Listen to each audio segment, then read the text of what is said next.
Welcome to the, I don't even know the course number. I'm so bad at these things. I think it's like 5472 or something. STI 5472, Virtual Classrooms, Virtual Adventures, and Digital Escape Rooms with your host, Vivian Robert, and me, your technical consultant.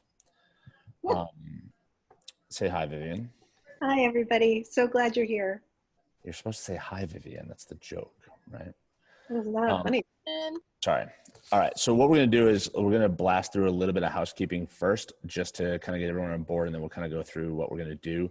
I sent out an email that had two links. It had this Zoom link, and you're all here, so that worked. And it had a link to a blog post. So what I'm going to do is I'm going to share my screen and show you, this is the blog post. What this post has right now is a link to a basic agenda. It's just an overview of what we're going to kind of cover.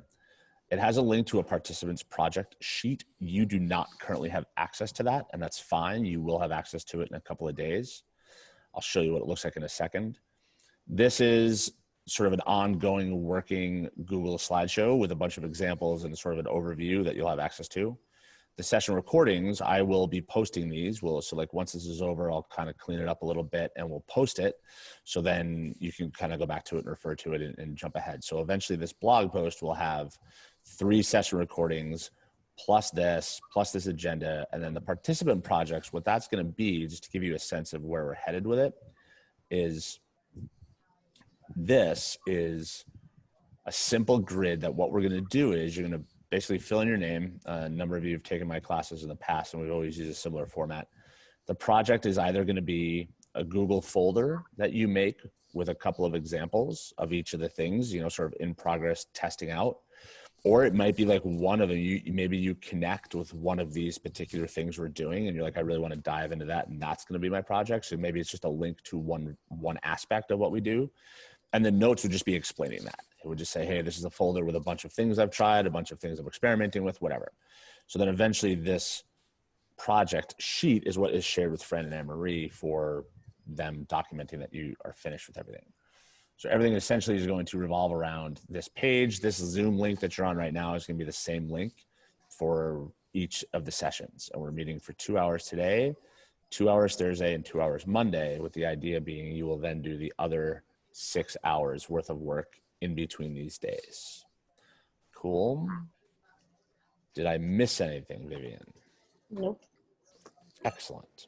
So one thing we're going to do to get started is I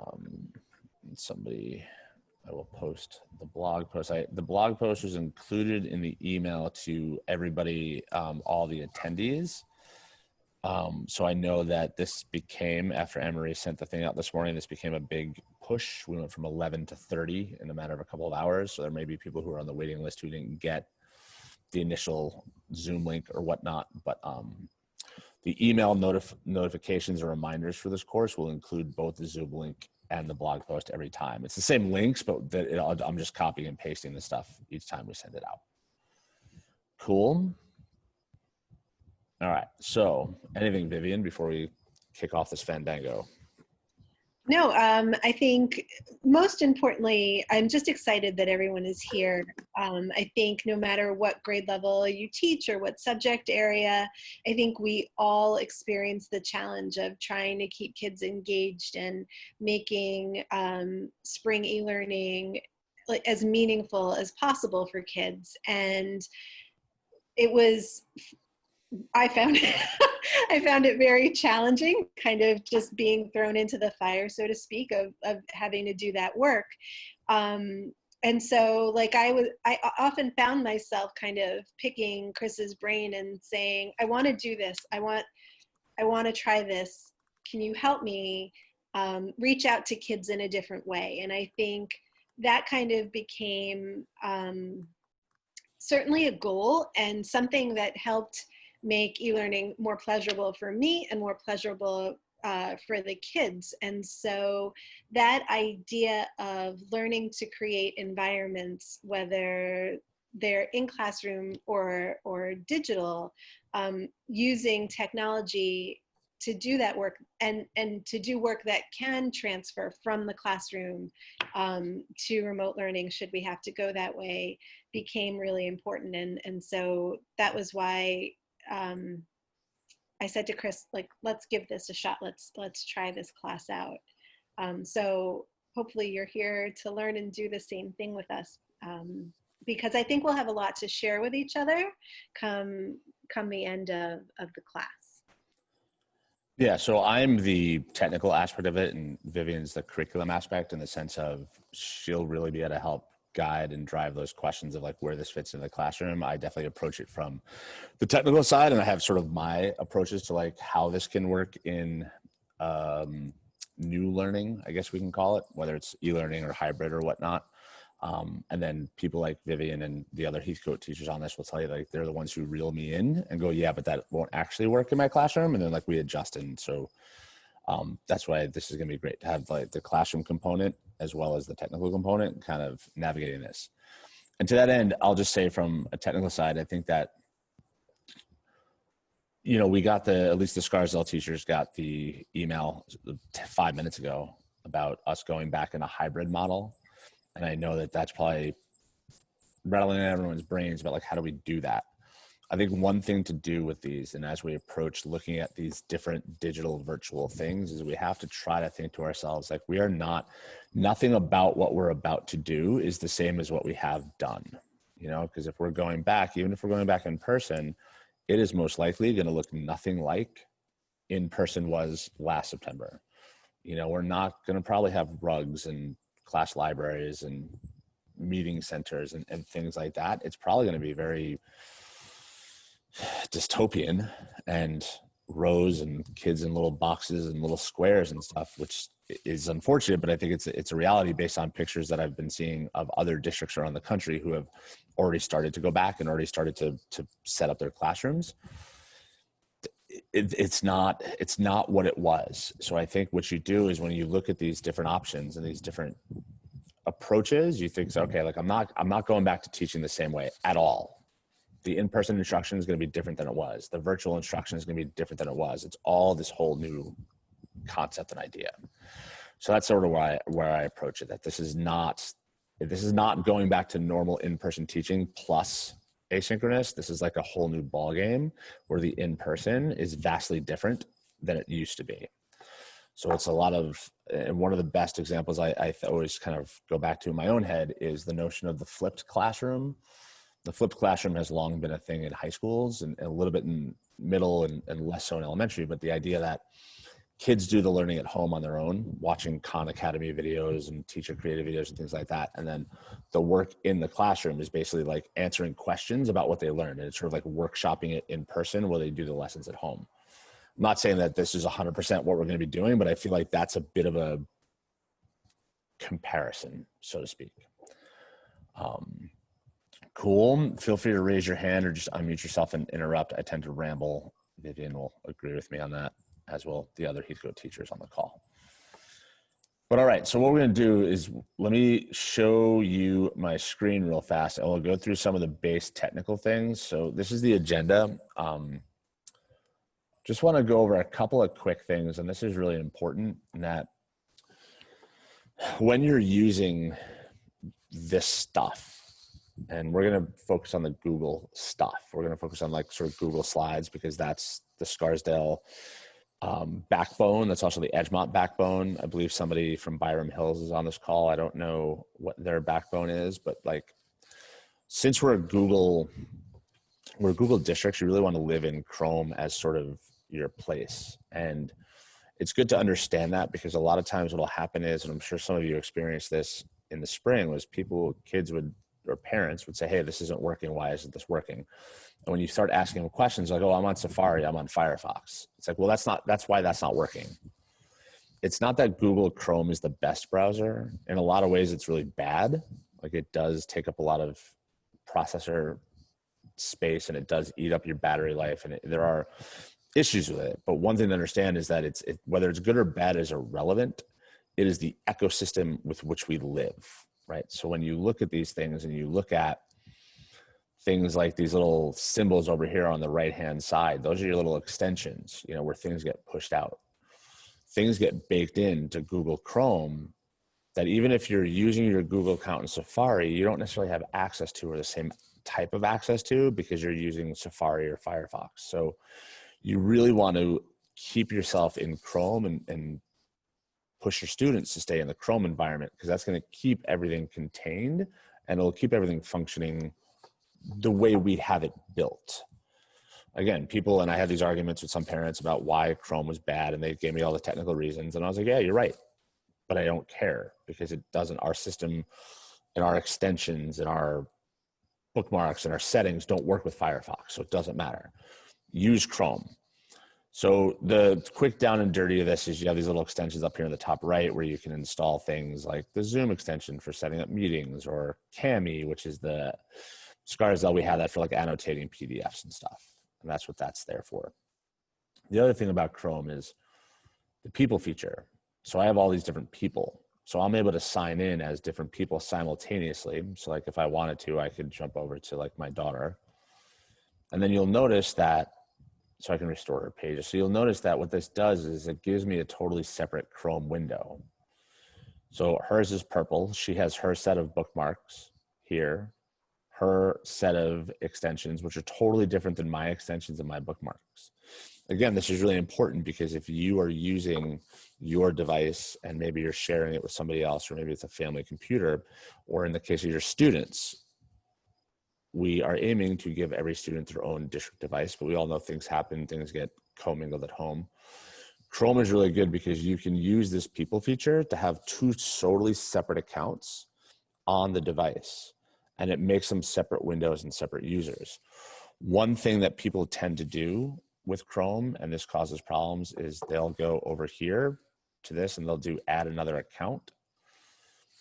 Don't do that. The problem with that is it adds another account inside of this like main account, like the Scarzell account. So it wouldn't have those other accounts, bookmarks and extensions. You really want to use that people feature to add a person. That way you can have these two separate, totally separate users with separate extensions, separate bookmarks. It may not make a lot of sense right now in terms of like why you would need that, but it's super important if you're using a device with more than one Google account to use the people feature in Chrome to make sure you're keeping those users separate. Because if you want to test and see how a student sees something versus you want to have these things totally separate. Otherwise, you're not going to be actually having a true view of what things look like.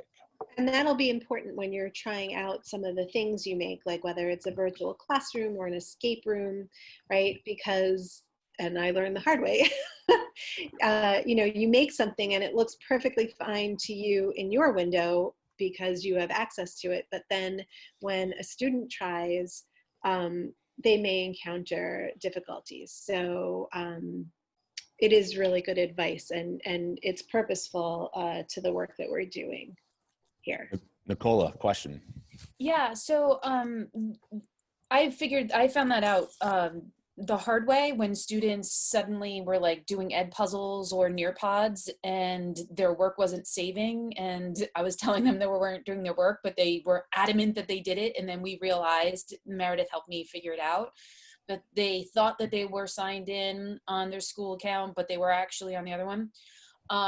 So do you have like just a cheat sheet of things that I could run through in the beginning of the year to like tell them do this before you do anything else to make sure that they all have those separate accounts? Yeah, it'll be on the, I'll add it. I have a step-by-step tutorial and I'll add it to the course blog post, basically telling them that. Now in theory, assuming that every student really does get issued a district device based on us actually seeing people and having the devices given them out, in theory, it shouldn't be an issue then, because then you would tell your students only use your district device for your district account. Don't put your personal stuff on it.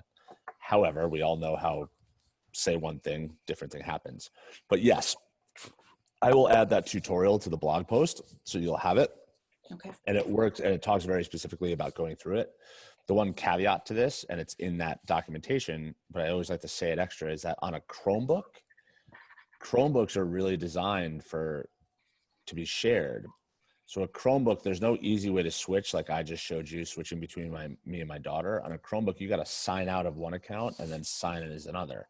You can have 5 accounts on the Chromebook, but the idea is that you sign all the way out of one so that you close those permissions, you close those settings, you close that access. And then when you sign on this new one, you get the new settings and the new bookmarks and stuff pushed down. But yeah, I'll add that to the blog post so everyone has it.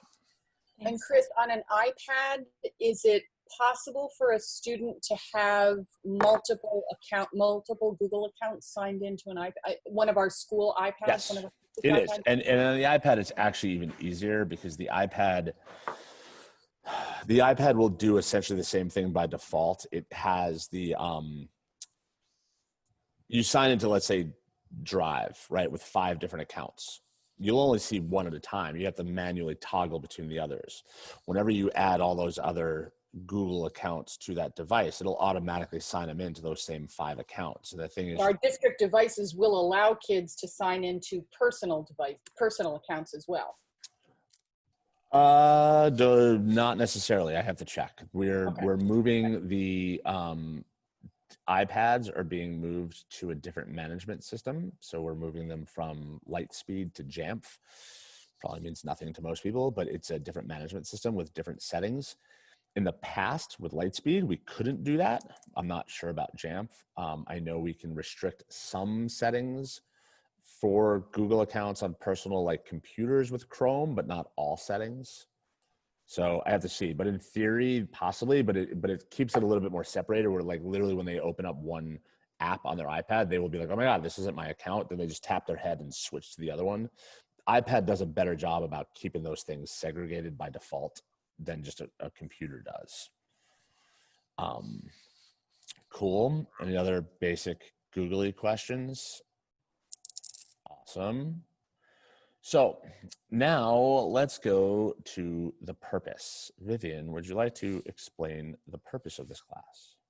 Sure. Do we want to use? Why don't you share your screen and show your awesome presentation? Okay. Just give me 1 second there. All righty. So we'll go to share screen.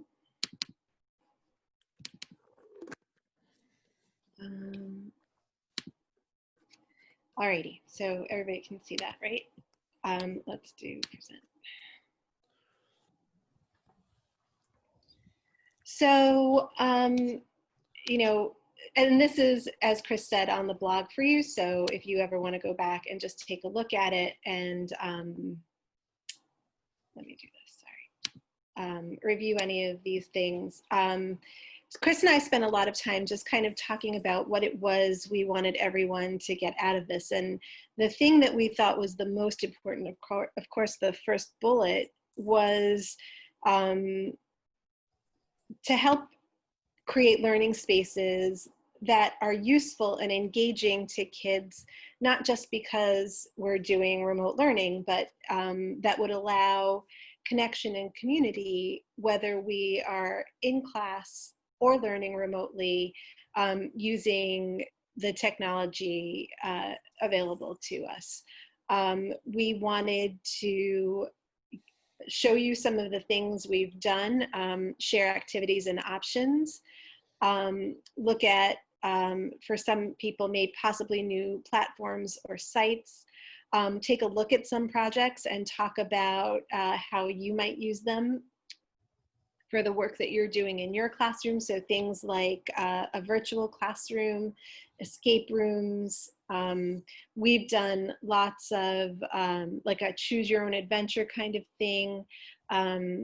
We did something like that for moving up in 5th grade at Heathcote School, lots of different activities. And then just sharing with each other, like seeing what each of us kind of comes up with. I think that's always the most exciting and interesting thing for me, is to share ideas and learn from each other and to see, oh, you know, you tried it this way. This gives me an idea to try something else. So that was our thinking. Is there anything I missed, Chris, that you wanted to add or mention? No, I think that's it. And I think really the key is that first bullet, in that we're not going to be just in one place. We're bridging that divide, and we're trying to maintain that connection and have sort of a seamless link between those hybrid days, or those, if you're in a district where you're doing hybrid afternoons or mornings or whatever it is, like trying to make it so that way, like if the kids are at home, they're not feeling like they're in a different place, but they have a sense of connection, literally like looking like where it looks similar to the place that they came from. So why don't we jump in, and what I'll do is I'll work a little bit backwards, and I will show you the moving up adventures that Vivian talked about, because those are a little bit more simple. And then we'll kind of lead that into the virtual classroom thing, which is a little bit more complex, but then at least you'll see like two different ways to kind of use the same tool. So fifth grade did this, all three fifth grade teachers, which was nice, because then as a grade, there was that similar consistency, right? And it was all like they had their own vibe, but like we kind of maintained like a similar aesthetic. So some people will refer to these things as Bitmoji classrooms. You'll see those online, and I don't like the Bitmoji aspect of it, because I feel like that's very limiting, and that's makes people think it needs to look a certain way, like it's got to have the Bitmoji or whatever, or it's got to have, and it's like it doesn't. It could be it doesn't have to be a Bitmoji classroom. Use Bitmoji if you want, but you don't have to. We'll show you other ways how to like make something in Google Drawing if you wanted to make like a little cartoon character for yourself. But you can mix and match. So like they've had a set of instructions, and then a simple grid of activities. So this is just Google Slides. And what's nice about Google Slides is everyone usually thinks that they're just titles and bullet points and pictures and stuff. But Google Slides is super flexible. So like all of these are words, sentences in boxes, but they're also links, and they're links to different slides. So a kid can click on one and it goes to that next slide and it jumps. So now we're at slide 8. So we went from slide 3 to slide 8 just by clicking on that button. And this is the All About Me challenge. And they want to see, oh, what's this little button? This is a little go back to the grid button. So you can put objects in that are links to other things. You can put text in that are links to other things. You can, layer objects. There's different things you can do. And this is linked in that little notebook. If you later on want to just go through and kind of like give it in a way, this kind of was a choose your own adventure. It was like a very modified feature, but certainly, like I said, it's linked in the little notebook on the blog, so that if you wanted to go through and give it a try yourself just to see what it's like, you can do that. Yeah, and you can click through and you can blend these things together, and it doesn't have to be just, and this is one of the where I get annoyed by these Bitmoji classroom things, because then I feel like people put the focus on the Bitmoji and sort of the visual of the classroom. These are sort of entry points, because then the challenge was, and if you go back to that first slide, it's like you posted on the Padlet. So do the thing, but then there were these Padlets where the students then actually posted their responses. So then it had them go do something. So it wasn't just passive. It was, is it not loading, or is it, oh, there it goes. So then they would post the different responses to their different challenges. So and what made it fun, absolutely. And what made it so much fun is that kids posted, and then their classmates got to see their work, comment on it. It gave kids other ideas to try other things. And it just became like every day kids would go check to see like what new thing had been posted. And there were videos, and there were, just all kinds of, kids did cooking classes, and it was just amazing to see their creativity and their ingenuity once they had the platform there for them. And they could comment on each other's work and things like that. And that's where it goes to that notion of rethinking the idea that it's one or the other, that it's virtual or it's at home, because this is something that you could create not for just e-learning, but you just create for your class. And maybe you introduce this in person, and then the homework is them posting it on the Padlet. So then that way you're making it, and it's serving the two masters. It's serving the purpose of, and it doesn't have to be, a moving up adventures thing. It can be, history questions. It could be anything you want it to be, and then they have to post their answers to a place. You know, it could be Flipgrid, it could be Padlet, it could be, you know, a Google Classroom assignment at the high school, Schoology place in the middle school. But it's that idea that you can create this one place where the kids can go, have them engage, have them do something that has a sort of a comic-y, fun connection to the classroom and the teacher, but has them then go and do things that they'll engage with themselves, but also each other when they're publishing or posting their end result.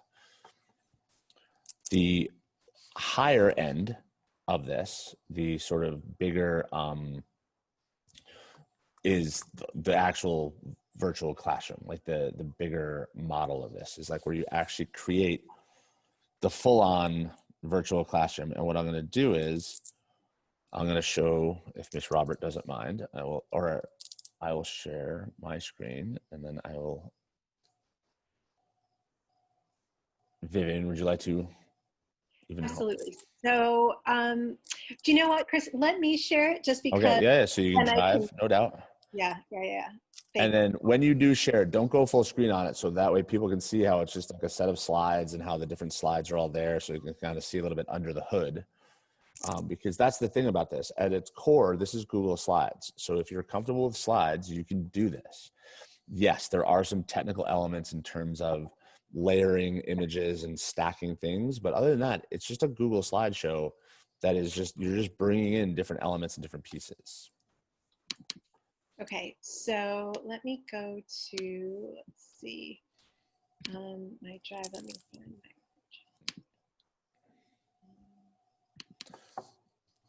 And while she's doing that, I'll actually put a link to this in the blog post file.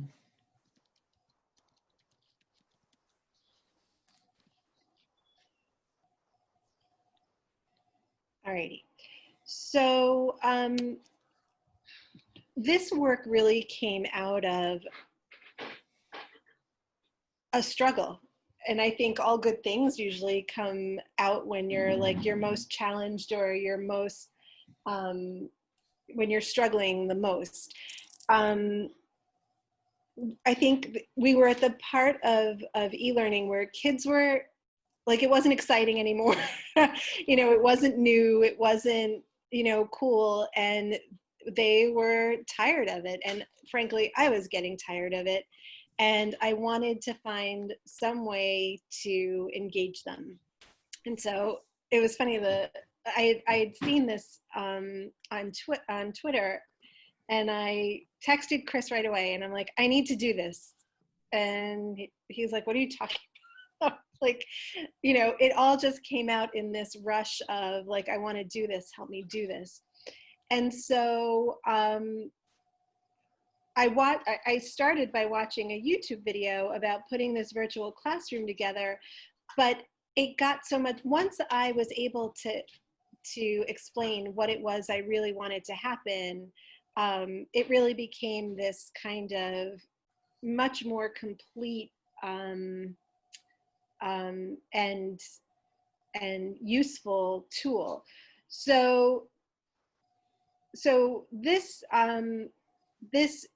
so where I started was here, right? This is what I made on my own, and then Chris explained to me, well, Chris, why don't you explain why this like first page wasn't like, I know I have so much to say about it that I'm kind of like, which is good, because that goes to the notion of creating these things, right? There's so much you can do, there's so much you want to do. What you really have to do is edit yourself in these situations, and you have to say like, all right, why am I making this? Like the purpose, right? And I always say to my students, could versus should, and want versus need. So you think about that. Like, yes, I can put on a ton of stuff, like, but should I? The idea behind this is that first slide is literally the door to your classroom, right? It's the outside of your classroom. It's welcome to the classroom. Here's a couple things. It's simple and it's clean. Instinctually, when people see a slideshow or when people see things underlined, they want to click on things. So you have to be purposeful about, if I'm going to put something on here that's going to sort of get somebody to be interested in clicking on it, it should go somewhere. and right, like, I'm sorry, Chris, like, Yeah. what you touched on was so important. Like I knew I wanted to have that classroom feature where like, so here's, we can't be in class together, but here's my class online. And once I was able to articulate what was important about that classroom and what it was meant to do for kids, then it made sense for me to have kind of like this title page or this entrance page where I knew I wanted to have a class meeting place for kids. I knew I wanted to have links to online books that we were using. I knew that I wanted them to check their Google Calendar for Zoom invites. And I knew I wanted them to be able, to pay attention to checking their email. And, Scarsdale had this focus on wellness days. So I wanted kids to focus. So all the things that I wanted kids to pay attention to in terms of their remote learning and their remote life, I was able to, with Chris's help, kind of create this, title page or this index of these different places that I wanted them to go. So if they clicked on the class meeting link, right, it took them there to the actual classroom.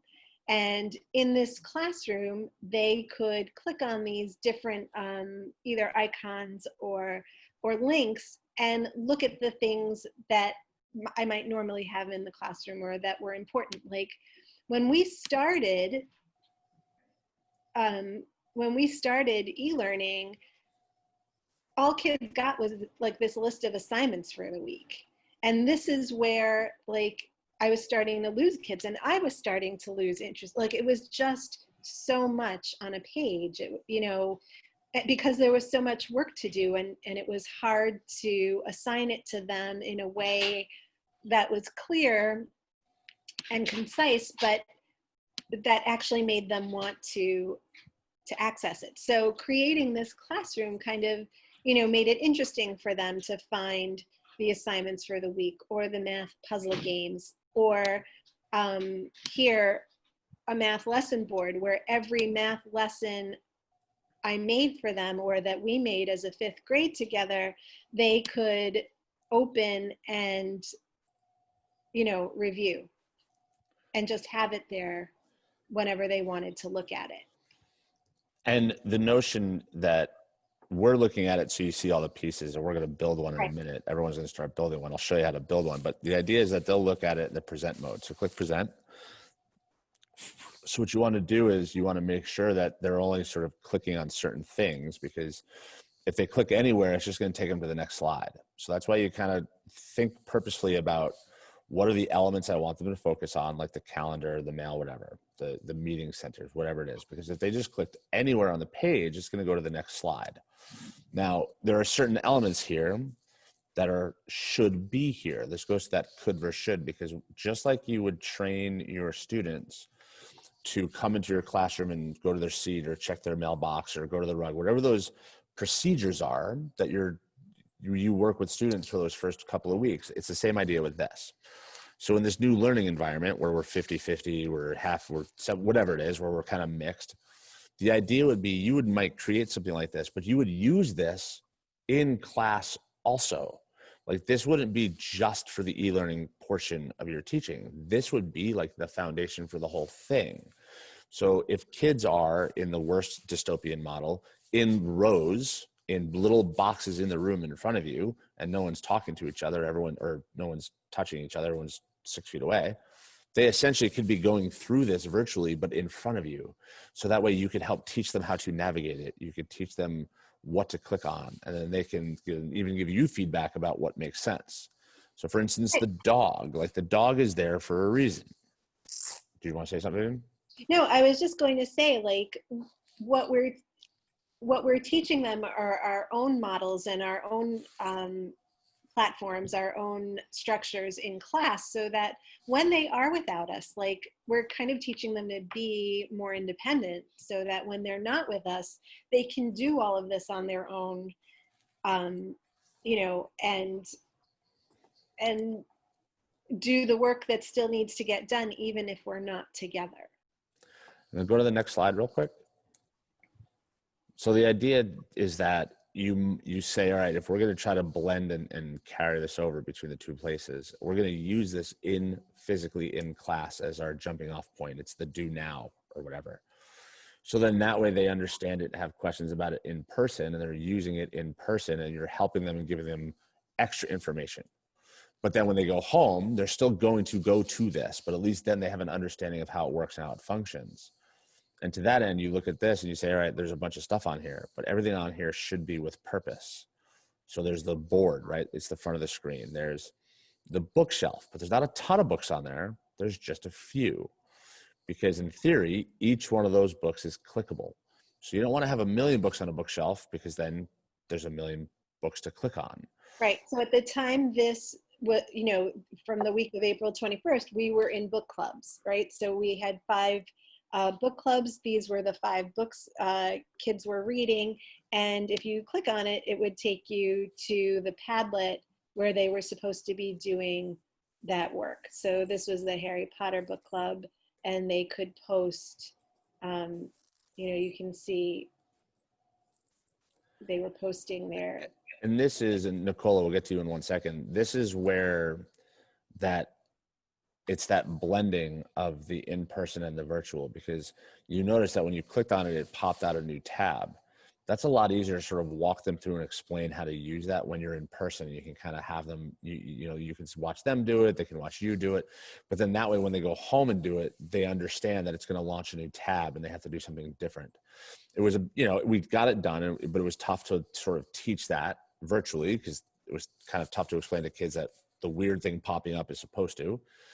But that's where going into this new reality, if we're in a true like hybrid 50-50 where half the kids are at home, you're still going to use something like this 100% of the time. You'll use it in the classroom and walk them through it so that they understand how to use it in the classroom. Then they can use it independently at home. And then they have questions at home, they can bring them in the next time that they see you, and you can work through them. So it's not like creating 2 separate things. You're still creating like one place that you'll use for both purposes. And what's great is that it's really adaptable. So there are certain things that are fixed and are structures that kids, that are the same. So the first thing on the bulletin board every week was always the assignments for the week, right? And the second thing was always whatever the math puzzle or game was, links to specials classes. But then, at the bottom of the whiteboard, like depending on the week or what we were doing, I might add a link for a cool brain pop video that just supplemented the work we were doing. Or, if they clicked on the Husky, there was like every week I would add like a different inspirational video, like Kid President or something, and they would look for those things. So it made this classroom a place they had to go for sure, because that's where they were getting their assignments or the information for their learning. But then it was fun because they were always looking to see what new thing, what's the new video Mrs. Robert put on, or like, what's the kind of fun hook. That's why everything up there has to be purposeful. So they clearly, like, it sounds like they quickly kind of tapped into the idea that there were like, interesting hidden buttons, right? Like, so on a Monday, they might look around and click on something. Was it I would say relatively easy for them to figure out, like, if I just click like on a brick by accident, all I do is go forward one slide and I just need to go back to like get back to the main page? Like, did they figure that out? Sort of. There's 2 ways you can approach that. One would be, and I would advocate for not having hidden things, because then they might spend time looking for a hidden thing that doesn't exist. Well, not hidden, right? Like, she's got the H for the Huskies, or she's Right. got the books on the bookshelves, right? Like, there are things that are obviously things Right. that they can Yeah. click on. So those would be the taught things. into all this stuff. Like, I'm sorry, Chris. Like, I taught into all that stuff with the kids. Like, I told them, like, when you're looking for a new thing, like this, like you'll see an icon. It'll never be like the 3rd brick. Like, you've got to find it like that. It'll always be obvious to you.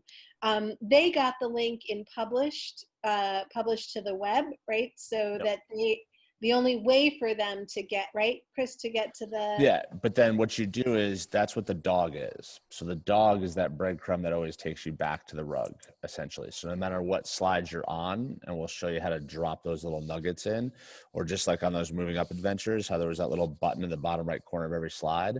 Those are like little breadcrumbs that then you teach to, so that they know that if they click on something by accident, they click on the dog or they click on whatever to get back to the home screen. Nicole, Yeah, so I just wanted, Nicole had her hand up for a minute ago. What's that? I understand what you're saying. I'm just curious about the length of these, like, and how you present them to students. So would you every week have a different version of this Google Classroom that you'd set up for all the activities for the week posted, and then they would go there, or it's just one running Google Classroom that you just keep, or Google slideshow that you just keep adding to, and then like by the end of the quarter or by the end of the year, there's like 100 slides on it? So I was very purposeful in what I put on. So for example, like when kids went to the class meeting, the assignments that I posted were always linked here and only there, right? So they had to go there to get it. There were only certain slides that I wanted to have on, like in this slideshow, that I wanted kids to see. Our class meeting was one of them. The math lesson board, where they could access lessons every week or past lessons. Our library center, where like different books that we were only using in class, like they had access to. And then, there's a little dog to take us back. The wellness center, right? Scarsdale's, those wellness days that we had. I only had on, like in this slideshow, certain like big deal important things that I wanted them to have access to. Otherwise, it was my direct teaching in a Zoom. No, I guess my question is that you're going to be adding things as you go along. So this first slide here, let's say every week you would change the link. So that's one way you could do it would be every week you change the link to the new Google Doc. So the slide itself always looks the same, but what you're linking to is different. There's also, there's a number of ways you could do it based on how your sort of structure is. Like if you're high school and you're doing it for semesters or quarters, maybe you have a virtual classroom that's different for each quarter. But what you do is you can create, I'll show you in a second how to do it. You create your base template, and then you can make a copy of it. And your base template has your images, your backgrounds, all your major things. You make a copy of it. You basically make 4 copies of it. Now you have your 4 quarters. Then you go in and you're only having to do little fine tunes each place. You could decide that you really dig this and you want to, and this is where like, I want to make sure people know that like, there's no one right way to do this. Right. It can, I don't want this, or neither one of us wants this to be like one of those like Pinteresty classroom situations where people feel like it's not good enough. It's like, no, it's like whatever it is for you. Cause like, if you feel like, you're at high school and your kids can deal with like just navigating through 100 slides, and yeah, do one slideshow and just have 100 slides and just link to the different things. If you feel like maybe the kids need a different virtual classroom for each month, again, you can just basically copy and paste. Like you basically just make a copy of the slideshow and essentially replicate it. So you're not recreating the wheel. You're just kind of changing it up a little bit based on the different section you're teaching that quarter or whatever it is. We could have had a slide for every content area, like a math and a science and a social studies. But like I was doing this like on the fly. So, I tried to just make what I was using at that moment. You could and we were also dealing this with like elementary kids, and we were doing it like Vivian said on the fly. So like it was one Google Doc and just change the link every week. Let's say you feel like your high school kids could handle a folder. You have that link go to a folder, and inside that folder are all the weekly assignments, and it's up to them to take the initiative to click the link to the folder and then find the assignment with like the most updated week's name or something. That assignment could take them to a Schoology page or a Google Classroom page. Like that link can go to wherever is the place where you're housing your stuff. What we were doing was centering everything around the student's Google Drive, essentially, and like teacher websites. So the virtual classroom was the fun, engaging entry point on like the teacher webpage that then linked to those places in Google Drive that the kids were kind of used to going, but it made it more interesting. The kids were getting those Google Docs assignment sheets regardless of how we presented them to them. The virtual classroom just made it a little bit more interesting, to get to. But kids started, and Cammie, we see you. What ended up happening is that once I kind of taught into it, and it took a while because obviously we were only doing it over Zoom, like kids made that their go-to instead of, oh, well, Mrs. Robert, I didn't check my email, so I don't have an assignments link, or I don't have it made it kind of like one-stop shopping for all the things they needed to have because I put it there, so that rather than them worrying, oh, I didn't check my email, I don't have the link, and some kids really struggled with email.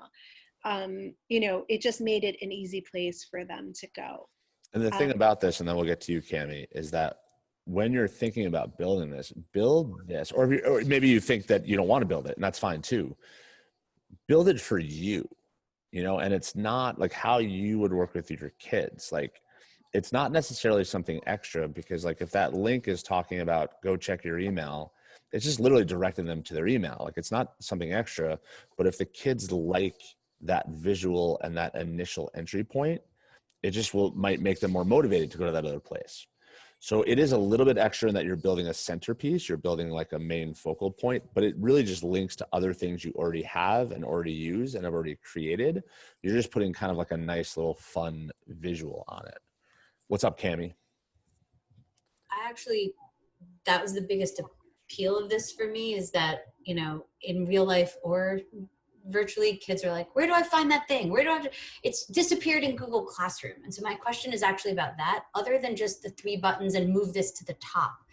If I were to create one of these, is there a way to pin it to the top so that my kids, because we at the high school are most likely going to be mandated to use Google Classroom to communicate with kids, and Google Calendar. So is there a way to have this slideshow pinned so that my dopey freshman, my distracted senior, because they're not that different from your 5th grader, can go to just one place, they know exactly where to go, and then they can find all those links? So I think that's a Google Classroom question. Yeah, it is a Google Classroom question. I think I'd have to take a look, but off the top of my head, I believe you would turn off the stream essentially in Google Classroom so that that main stream page isn't like running crazy, and you just have that one thing posted as like the single announcement, and all the assignments would be under the classwork tab. But there might actually be a way to pin an announcement, and you would basically put the link to that as an announcement in there. What I would say in a better, more like appropriate practical sense would be on your teacher page. Let's say you post this and you tell the kids, go to my teacher page.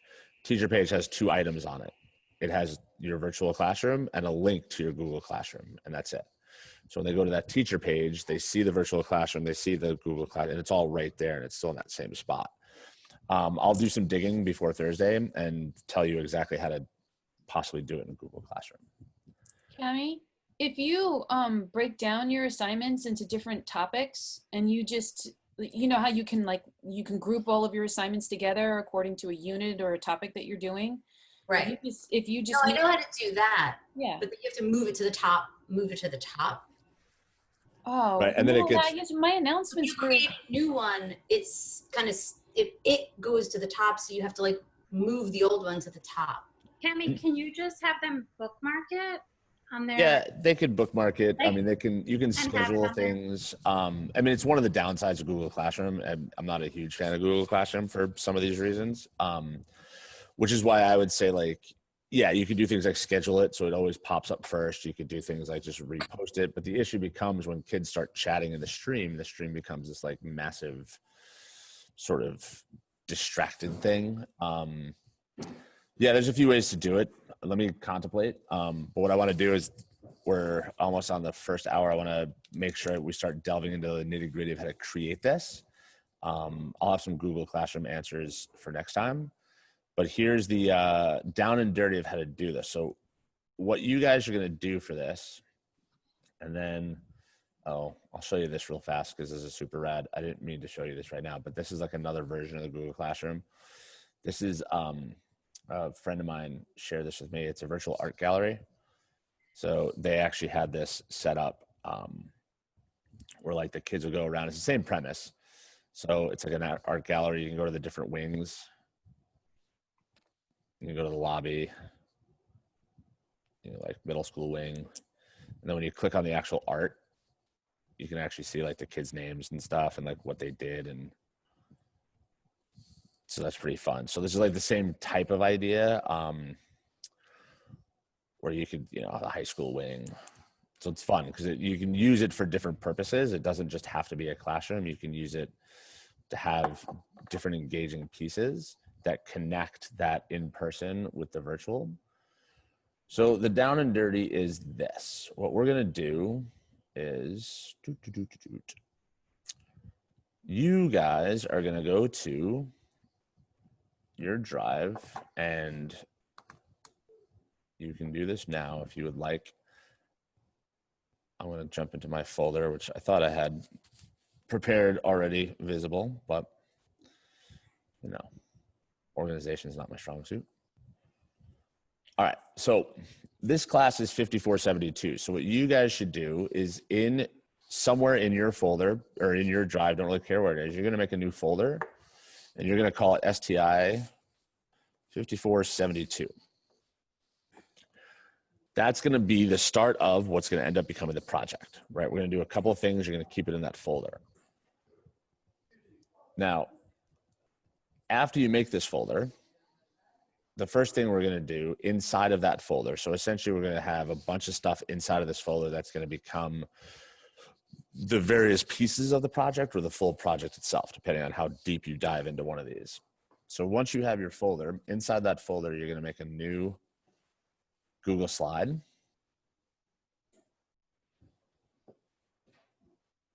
And then when it opens up, once it loads, STI 5472,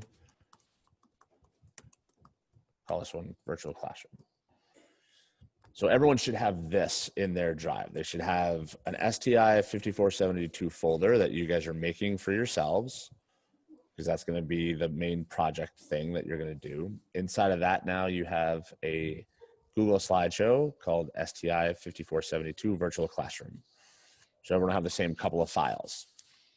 Now, as we go through this, one of the things we're going to show you is how you make copies of these full things. So if you really feel like you're liking this, but you want to call it something different, you don't even need to. You can just make a copy of the thing and then move it and do whatever you want with it. So I have this. One of the things I like to do, especially with these, when you're working with these whole big visual things, is stay with just like the blank backgrounds. Don't worry about anything else, because you're going to end up making this stuff yourself. Easiest thing to do, insert an image, search the web. Now you could definitely spend more time on this, but if you did classroom background, let's say this was going to be my classroom, and I insert it. Puts it on, right? So that is now one of the quirks of this, and this is just good for people to know, is that you'll notice it doesn't fit the slide. There's a little white area next to the picture. Often people will grab this middle one and drag it over to fit it, but that will stretch it and it will distort it. What Google lets you do is actually go beyond the slide itself. So if you were just to change your view to like 50%, you can actually extend the image above the borders, so that way you're not distorting the image, but you're keeping it in its perspective, but now it's covering the whole thing. So let's say that was my virtual classroom. Let's say that I wanted to insert another image, and I want to do a whiteboard. We'll grab this one. I think this was the one Vivian actually used. And that's there. Now, this one, if you notice, it has the whiteboard, but it has a lot of empty space around it. What that means is this is a transparent image where it has this whiteboard image with a giant transparent background. So when you go to resize it, it's not going to change that transparent space down there. Now, that may or may not matter to you in any given moment, but if you wanted to get rid of the extra space on any image, double click on the picture and you get those little black bars. You can then shrink, and what it's going to do is it's going to essentially crop it or mask out the extra stuff you don't need.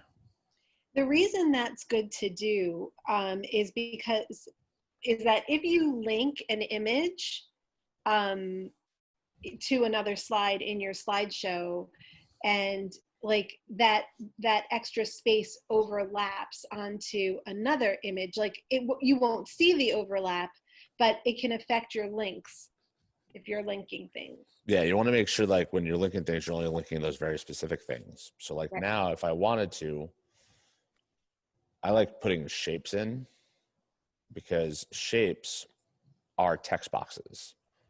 And what I like to do is like, I want to say like, I only want my text to fit this space. If you do just a text box, it makes it this super long blank thing, whereas this kind of gives me this like fixed size. And all I have to start doing is type. Right, like that. I want to link it to something. I just highlight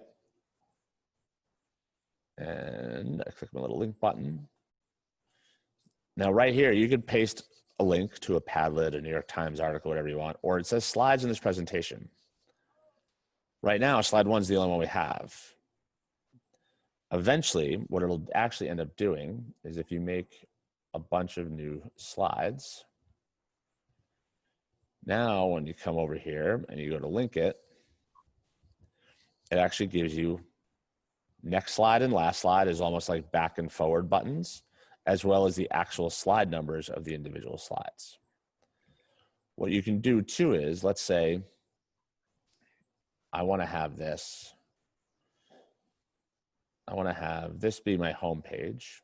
And then down here, I want to have my little dog, my little back button, my little nugget. And let's say we do dog. All right, this guy looks good. So this is gonna be my little back button. Now, what I like to do is I leave generally these title and text boxes there, because what I like to use them for are like guidelines. When you're actually putting things in places, you see like those red lines, it lets you know that it lines up in certain places.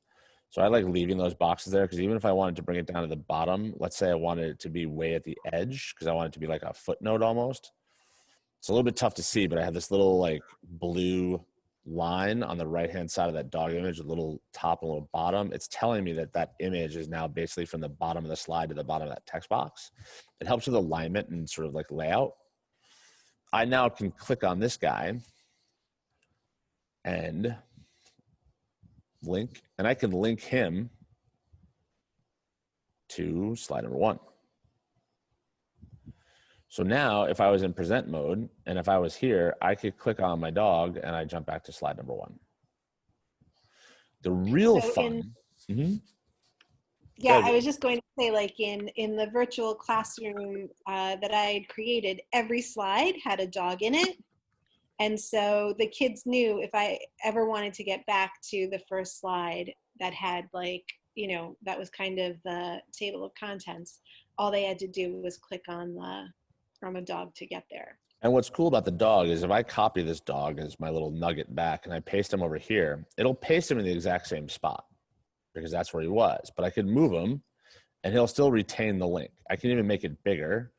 And you see it actually says that it's retaining the link, right? So I can put that in the center, right? So now I have this giant button in the middle. What's really awesome though is, and this is one of those like, oh my God, that's rad. I didn't know about that. This always happens. If you go to View, Master, it'll show you the setups for all of your slides. So that what that means is if I look on this is my title and text box. shows me what the font and size is. What I can do is I can actually paste my dog, and I'll move him over here. And if I paste him there on the master, and I just X out, it does it instantly. If you look really closely, you actually see it right there. By doing it on the master, it automatically put him, that dog, on every single one of those slides. So you don't even have to copy and paste it. If you know that you're always going to have that little nugget in the same place, you do it on the master, and then that way it's always there. So like, even if I like come over here and I make a new slide, the dog's there because I've changed that master slide to have that link. So talking about having to replicate things or having to do things over and over, you don't always have to, because if there's going to be a couple of items that are always going to be in the same place, you can set them by going to view master. And then what I did was I didn't choose it on this one, which is the overall master, this one at the top. I went down to the particular layout I was using, which is that title and text box one.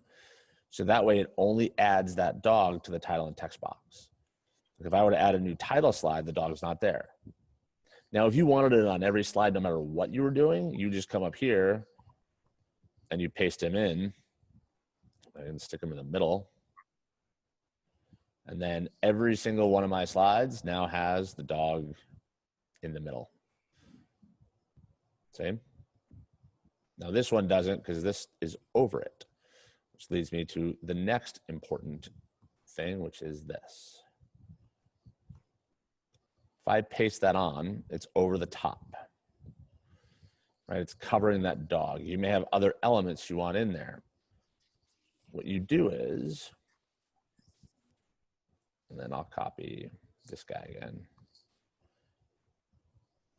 Whatever is the newest thing is at the top. Whatever the newest thing you pasted is at the top. But what you can do is, and I'll make him a little bit bigger just for show purposes, arrange, order, and you can either send it backward, so he'll go one step behind, or if you had multiple pieces, you could then layer these things. So that's how you can have your rug on your background and then your chair on top of your rug and things like that, is you can layer these things so it doesn't just have to be next to each other. You can have something else on top of the thing that's behind something. So like, you know, this dog is on top of that dog that's behind that dog. You know, you can even move this guy backwards. Oops. Order him. We'll send him to the back. And he's back there. So you can play around with this layering, and you can play around with those slide masters to kind of add elements and add texture and depth to your visual, but also save yourself time. Because if I knew that I always wanted this guy in this corner, just add him on the master, and then boom, he's on every single slide you've done. You've saved yourself a lot of time. Chris, Yes. if you then want to get rid of the dog on one slide for whatever reason, can you just go to that slide? If you've done it on the master, can you then go to slide 4 and take the dog out of slide 4 or no? No, he's locked in. But what you could then do is, because I made this when I went to the master and I only put the dog, well, let me get rid of him on this one. I only put the dog on this title and text one. I didn't put him on any other one. So if I knew that I didn't want the dog on a particular slide, I wouldn't just hit the plus button to make a new slide. I would go to my little down arrow and I would just choose a different one. And now the dog's not there. Does that make sense? Because I only set the dog to be on the master of the one particular slide style, which is the most commonly used one, that title and text. So yeah, you could definitely just change them up. And again, I don't use these things. Like I use these things for guidelines, just almost like margins, but you could theoretically be doing this with blank slides. You know, you could have a totally blank slide and put them in. So you could add the dog to the blank slide template. And then as long as you always use that blank one, and then the minute you don't want him, just use one of the other slide layouts and the dog won't be there, or your little nugget or whatever you want to call it won't be there. Any other questions? That was sort of like the super down and dirty of layering objects. Everyone good with that? With the master is going to be huge for you because that lets you do things once and like kind of set it and forget it. The other thing is when you have a particular slide on the Mac, control click on the slide, or on the PC, right click, and then on the Chromebook alt click, you get this menu. What's nice about this is you can duplicate the slide. So if you know that you want it for the next section or the next week, or let's say you were doing like one slide for each week of classes or whatever it is, you could then duplicate the slide and it's the same thing, and then just go in and change the links. So that's the way you can actually have it, so that way you don't have to do a ton of work every time. You can easily duplicate them. If you're going to run this slideshow off of a teacher website, same idea. You don't want to see one of the slides, you can actually have it skip the slide. And then that way, when it's running in present mode, it'll skip over that slide. So that way you still have it there. You built it, you put the time and effort into it. You can still reuse that if you needed to. You're not deleting it. You're just hiding it from the public view. Right. So when I made my classroom and I didn't want the kids to see Field Trip Friday, I made that slide invisible. And it didn't show up till Friday because that's when I wanted them to see it. And that's where, with the planning and going back to the, like, how are we going to teach in this virtual 50-50 hybrid, whatever you want to call it, you can build these things ahead of time and you can decide on your one template, your one personal template of how it's going to look. Just keep duplicating that slide and making your subtle tweaks, and then skip the slide so that way people can't see it when it's published. Now, what I mean by publishing is this. You can share a file, right? You can share, we all know how to share files. The problem with sharing a file is that they will see it like this. So they will see the toolbars at the top, the file name and stuff. What you really want to do with students to have them really interact just with it is you want it to be like this. Like this on the blog is a Google slideshow that we published. So that's why you don't see, that's why it's in present mode. That's why you don't see the slide deck on the left. You don't see the menu bar across the top. You just see the different slides that you go through. And the way you do that is File, Publish to the web. Now, when you do this and you go File, Publish to the web, it freaks everyone out. Everyone's like, oh my God, publishing to the web. Don't freak out. It's a technological term, essentially. So I click publish, literally nothing happens except I get a link. Well, it asks me, oh, there it is. Okay, yes, I want to share it. So I get this link. Nobody sees this link. This link isn't accessible to anybody. It doesn't exist anywhere. So this thing is not going to like magically show up on people's computer screens. It's published, but really it doesn't exist anywhere except for my screen. The thing is if I click and I copy that, and if I were to get a new tab and paste that in, you'll see that it shows like this. So I'm not seeing all the sort of general stuff. That's why the publish to the web is so important in this particular setting, because it allows you to focus people's attention on just that space in front of you. What you can also do is, depending on what platform you're using, like I know Edgemont uses Google Sites, which is awesome. You don't even have to do that. On Google Sites, you literally just on your Google site, just insert a slide and just insert it. Then it automatically inserts it to publish. You can also get from this same window, the embed code. So for like school wires, if you wanted to embed it, you just copy that and then paste it in the embed code section of something like school wires or WordPress. And that's what we did for the blog post, is it's just now embedded so people just see it. Now, if I were to get an incognito window, which is not logged into anything, and I do it, I am going to get this because I've made it public. One of the things you have to do is make sure that you do need to use the share button to essentially make things public. Because if you don't, that publish button won't work because it's published, but it's only visible to you. So what that means is, like, when we're looking at things, and jump off of this, like, and it looks a little bit different and it freaked people out when they did it. When we look at the share option, the share window looks different. And then, oops, and we can change, and I just changed it to Scarsdale only, but I can click this little drop down and you can make it restricted so nobody, You can make it Scarsdale Public Schools or Edgemont only if you're in Edgemont, or you can do anyone with a link. Now, in the prior e-learning situation, I always advocated anyone with a link because we were never quite sure what device they were on, if they were logged in properly, all that kind of stuff. For Scarsdale, if every student, at least K-8, is getting their own device, you could do just Scarsdale Public Schools, forcing them to make sure they're logged into their account on that device in order to see it. I'm not sure what Edgemont or Byram Hills are doing in terms of student take-home devices, but you could do that. So like you want to make sure it's anyone with a link. So that way, theoretically, if somebody's at home borrowing a device, they can still see it.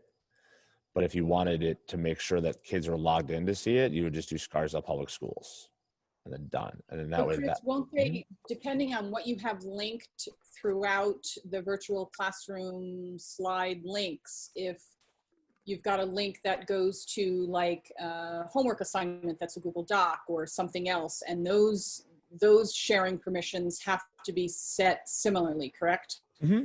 Yeah. So like, you know, it's one of those things where what we kind of did was the premise, because of the situation we were in, it was like make everything public because God only knows who's using what.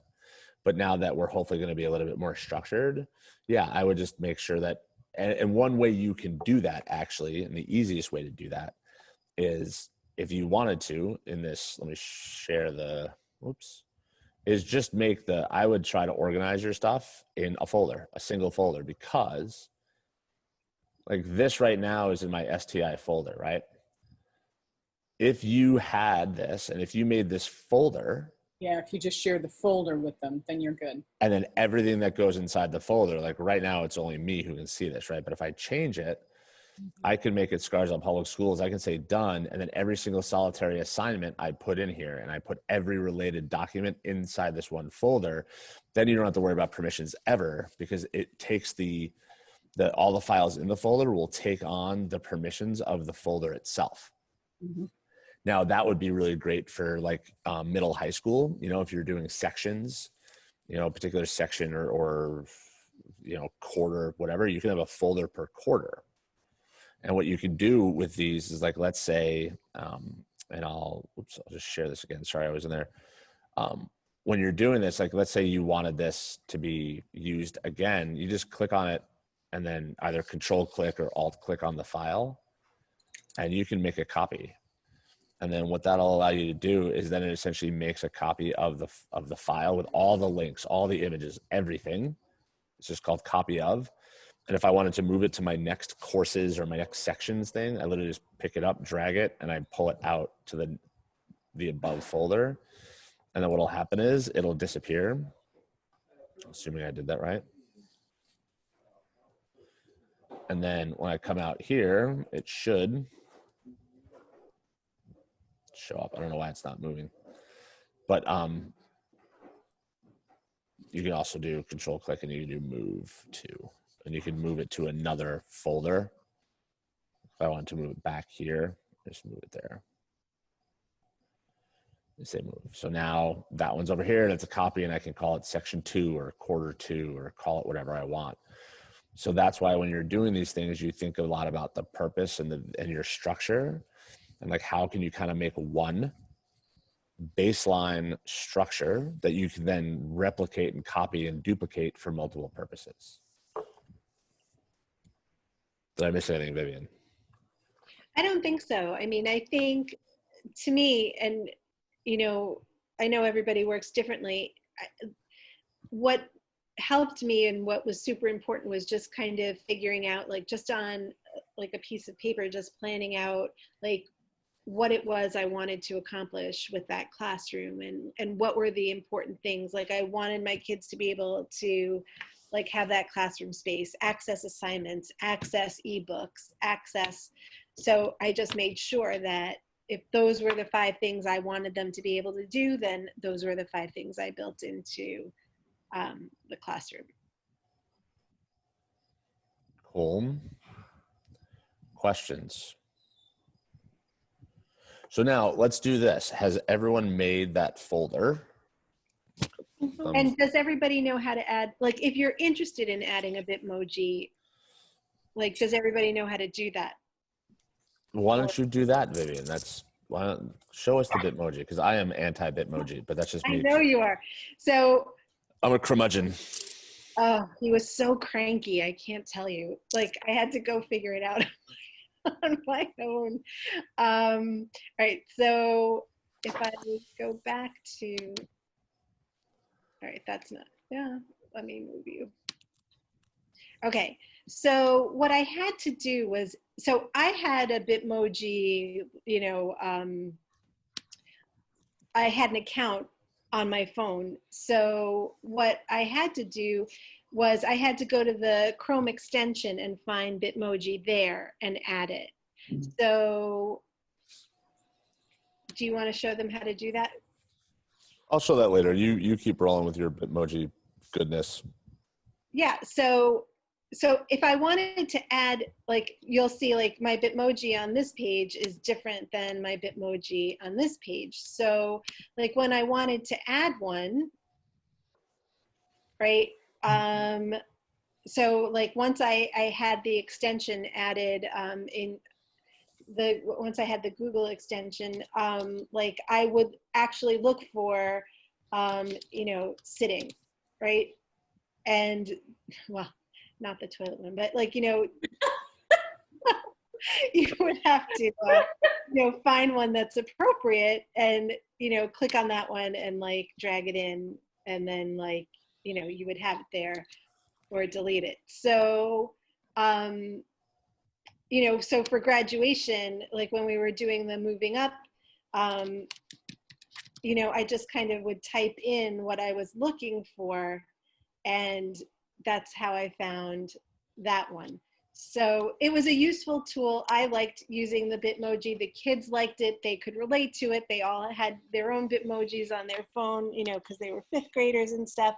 So, so that's how I did that. Yes, and Bitmoji is a thing. So one, and you could totally use Bitmoji. I don't know, I'm a curmudgeon, like I said. One of the things I do and I've done before is if you don't want to do Bitmoji or something like that, what you can do is you can actually use Google Drawing to create a character. And I've done that and it's been kind of fun. So what I'll do is I'll show you that option real fast. Can I just ask you a question on the Yeah. Bitmojis? Do you the clip art you were pulling from the web, like of the whiteboard and stuff, you were saying it was important that it was transparent.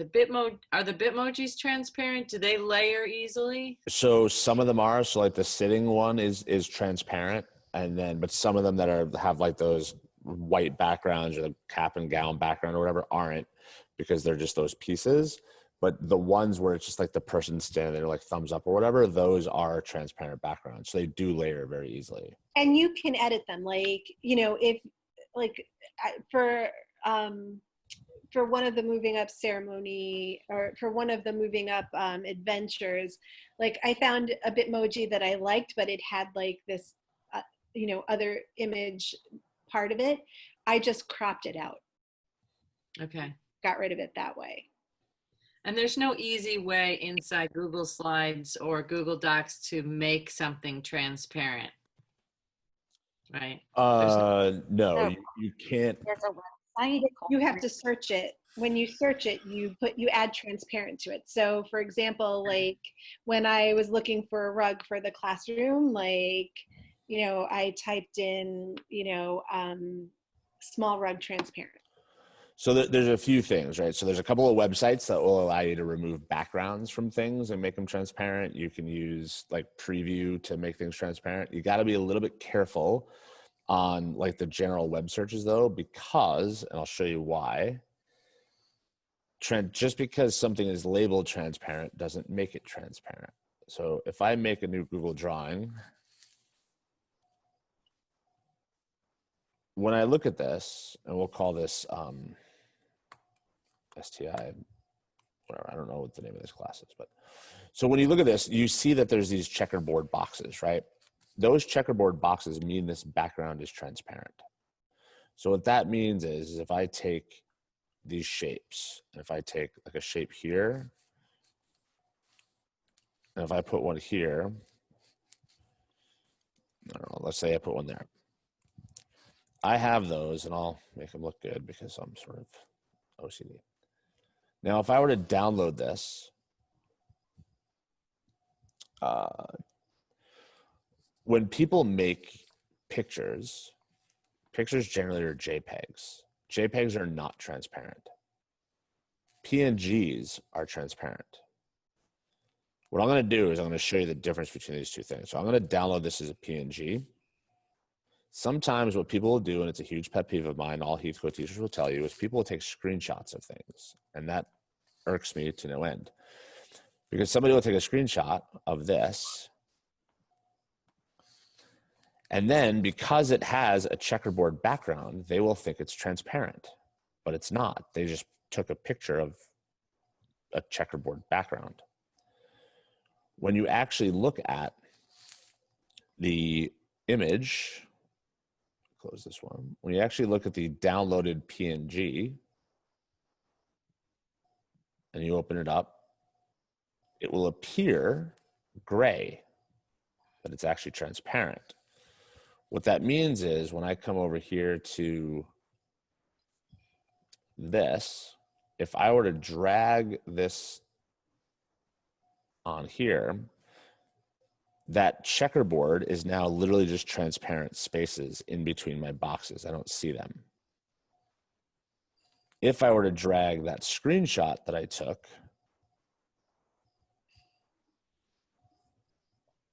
which should be here, I see those checkerboard because it's a JPEG. What happens sometimes is people will upload this to Google or to wherever, and instead of telling you what it is, they'll call it 3 boxes transparent. So sometimes you'll do a search of these things and you'll see that checkerboard, and it won't actually be a transparent background. So you just got to be a little bit careful. So like usually, like if I did dog transparent,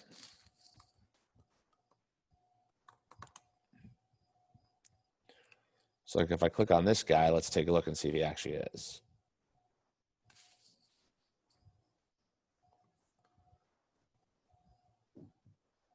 So he actually is transparent because we can see that even though he is this big giant shape, we can still see the board behind him. We can still see the other things. Sometimes you'll do a search for transparent background pictures and they won't truly be transparent. They just were called transparent or somebody renamed it a PNG file when it's not truly one. So just be aware of that when you're looking. And then, yes, there are websites. I'm blanking offhand. What's one of them? In the chat. In the chat, it's, yeah, because there's a bunch. Like remove background was one of them or something like that, or remove me or something like that was one. Remove.bg, that was the one that was, yeah, that's the one where it'll take the background out and give you a transparent image, a resulting image. Kind of got to play around with them a little bit. Okay, good. Let me show you one more thing with the Google Drawing. So I made once this, not what I wanted. I'll show you what I made. I made this guy once. This, and I'll bring him over here.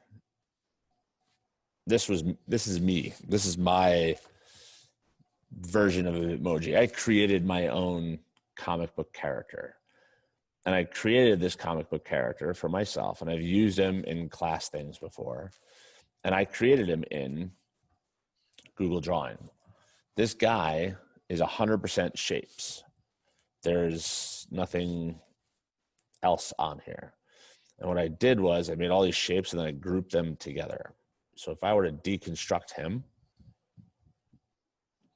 let me go to arrange, let me ungroup. So there are a ton of different pieces. So if I can take his nose out, or there's his head. Yeah. You know, and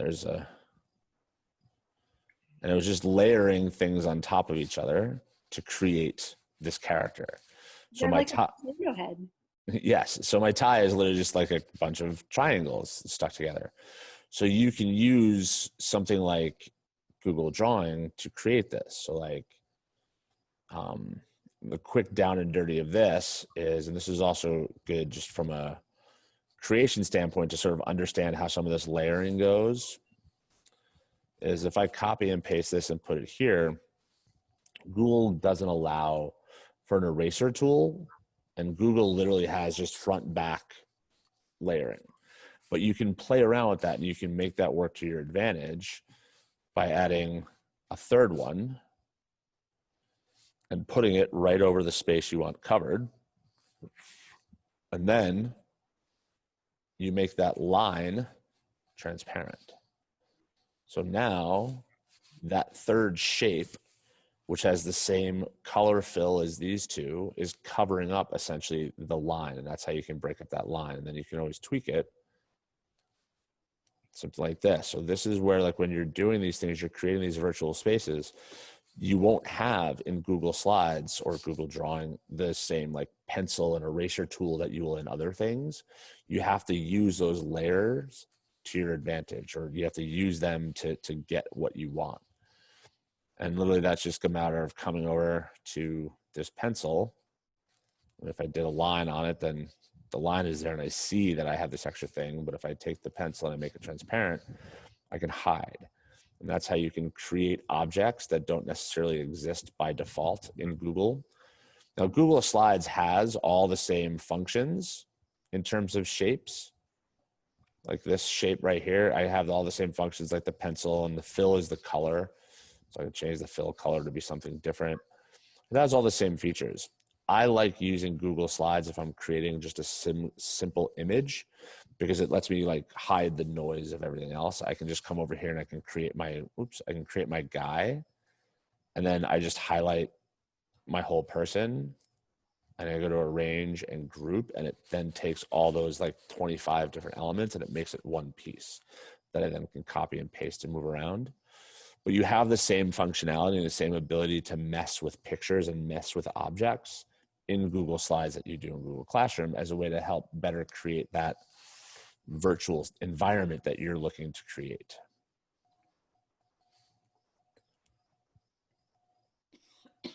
Cool.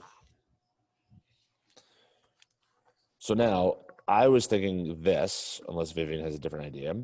It's 8:30. Let's take 15 minutes. Everyone try to make at least your opening slide of your Google Classroom. And then at 8:45, we can share. Everyone down with that? That's great. Yes. So again, you should have in your personal or your school drive, you should have a folder called STI 5472. Inside of that, you have a Google Slides file called STI 5472, virtual classroom. So make at least that front page, insert an image and find a classroom background and put some stuff in, and we'll basically just hang out here for people with questions, and then we'll do some quick sharing in like 15 minutes. Yes, Pen. Can you tell us, did I miss it, how to get a Bitmoji? Oh, probably because I don't like Bitmojis. Sorry. So yeah, I might have done that on purpose. So bitmoji.com, and you basically log in with like a Google account, and then you can create the person. It'll let you like craft the head, like an oval around. It'll let you kind of work through it. And then if you're using Chrome for it, it'll tell you that you can install the Chrome extension, which is that little button that Vivian had that she was pressing on to get the different versions of them. And essentially what it does is once you create your person, it has just like 1,000 different positions and settings that it just puts it in by default. If you already have an account, you just go to the extension and sign in with Google, and it will. So if I have it on my phone, I would have an account. Possibly. You might have it on your phone tied to a different Google account. Like you would want to have a Bitmoji account tied to your Scarsdale account. Like Okay. if you have a personal Gmail account and the Bitmoji is on that, you would want a different one that's your Scarsdale account, because otherwise the accounts will conflict.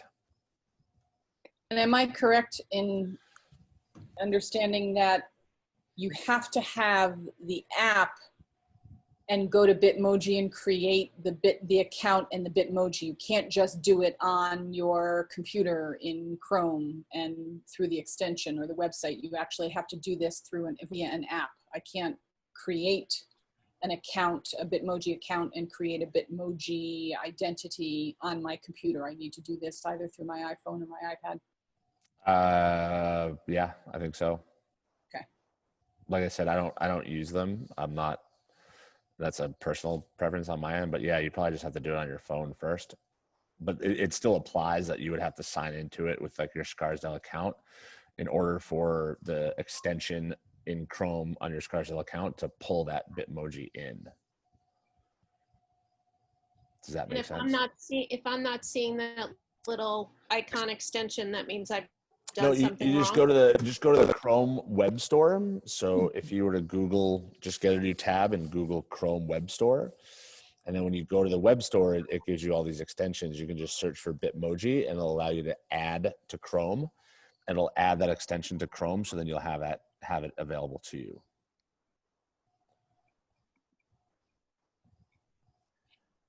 And Chris, we can use like actual pictures. Like if we want to use our actual classroom as Yeah, our background, totally. we can just bring that in. Okay.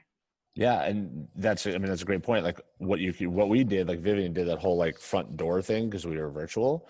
But I think it'd be a great idea if we're truly back hybrid, where we're in a few days. Like take a picture of your front door of your room, take a picture of the room, take a picture of your classroom from a bunch of different angles, and then even if it is that like, good. Oh, go ahead. Go ahead. No, I was just say, even if it is sort of this dystopian, like everyone in rows and there's nothing like nurturing about the space, what you can do is you then could take the picture of that sort of bleak classroom with the rows and then add some of that like comfort virtually. So that way, like the kids come into that space, but then they open up their computers, they look at the virtual classroom, like, oh my God, there's not really a plan over there. Oh, but there's a, and then that's a way where you can kind of make it this blended thing between the real and the virtual.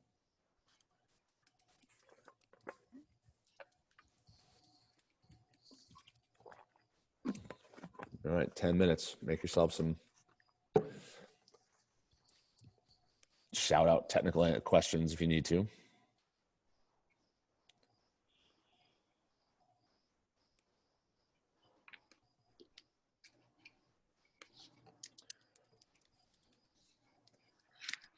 Now, somebody asked about naming the stuff. You don't need to put your name on the things because when you are going to put them in to the final presentation, you're going to be putting them just under your name. So you can just call like this file STI 5472 virtual classroom, because you'll be putting it like under you. Like you'll be, it'll be under your name on the thing. I mean, if you have your name in it, that's fine too.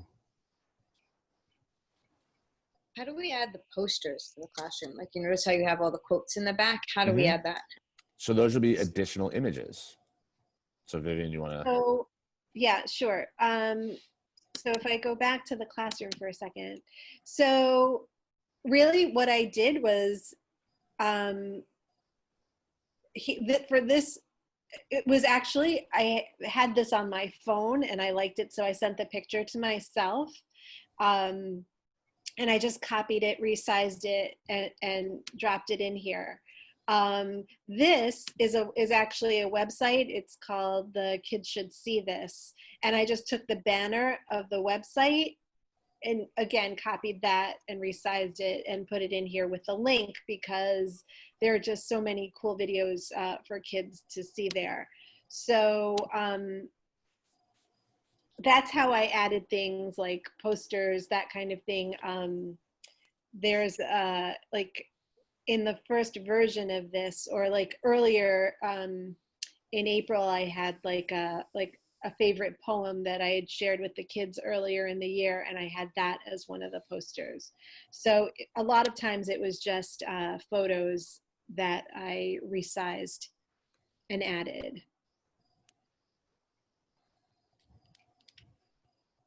Thank you. Yep. And you can do things too, like logos. You know, if you do like you want to have Ed Puzzle, somebody mentioned you could always do a Google search for Ed Puzzle and just like copy their image and drop it in. You know, if you wanted them to have different buttons to press on. Viv, I can't remember when you did the when you were showing us our team the virtual classroom. Your first slide, was that sort of custom? Like, did you make like the green background and add a door and a window separately? Yes. So if I go back, so here, yeah, like I wasn't sure. I knew I wanted it to look like our wing, but our wing is just so, you know, it's mostly glass. It was just so hard to find all the different components. I kind of cobbled it together so that it would have some of the aspects of the way our wing really looks. So like our wing is painted green, so I made the background like a green color. You know, there are windows, like lots of windows. So I found like a nice window with flowers, like just to make it look somewhat like our wing, and just like a happy place, you know, to kind of be. And like, you know, I knew that in the door I wanted to have the links for them, but I thought like it would be ugly to just have the links inside the door with nothing behind it. So like I found it like a little scroll, and I just kind of cobbled it. Yeah, I love the custom, because when you do some of these searches, they're kind of like, yeah, you know. Yeah, like, right, exactly. And that's the same thing. So this classroom, what I searched in the images was wall and floor. Right. Okay. And that's how, like, so I made my own classroom from there. Right? Like I didn't search classroom, I searched wall and floor. Yeah, I like that idea. Background, yeah. Okay. And then, you know, I'll just copy everything you do. I Googled, do it. I Googled shelf and, you know, like a chair to sit in and coffee, like things that my kids would recognize. Mm-hmm. You know, I always had a cup of coffee or like, you know, whatever it was. And what you can do too with the pictures, and I'm going to steal the screen sharing for a second, which is fun, is you can actually shape them. So if you had a picture that kind of looked like, come to a blank one. Let's insert an image, and I'll do a search. Forget about dog. We'll do a search for Scarsdale. And we'll take the post office, right? We insert this, and this is like this huge picture, and it's sort of very rectangular, which is fine. One thing you can do is right here, this little crop image button, that's like if you crop it, you can take those black lines and sort of mask out certain things where you see the picture still there, but I'm basically hiding the image part I don't want, but it's still there. If I double click on it, I still see it, so I could always bring it back. But what's really cool is the little drop down arrow next to the crop. You could actually mask the image, and you can decide you want the image to be, whoops, I gotta move the little zoom bar. You can actually make this image into a circle, you know, or you can take this image and you can do funky stuff like this. And then you can even then take these little yellow corners and change like the perspective of the image. So you can mess around with those to make them better fit what you need. That's cool. Cool. Yeah, like when I started putting the classroom together, it was really a little bit of a rabbit hole. Like my grade mates can tell you, I like at 7 a.m, I'd be like, oh my God, guys, I just added this to, like, you do get kind of caught up in, it's just fun, and it's fun making it for the kids. It's fun seeing them enjoy it. And like it was a nice kind of change of pace in the middle of this whole e-learning thing. Chris, could you remind me, if I found an image that doesn't quite fit the slide the way I want it to, how do I do that again? Yeah, so there's two ways you can do that. And when we're looking at this, so like I have this, let's say let me go jump back to my original. So I have this and it doesn't quite fit the slide because there's a little bit of that white bar. I don't want to take this middle because it'll stretch it.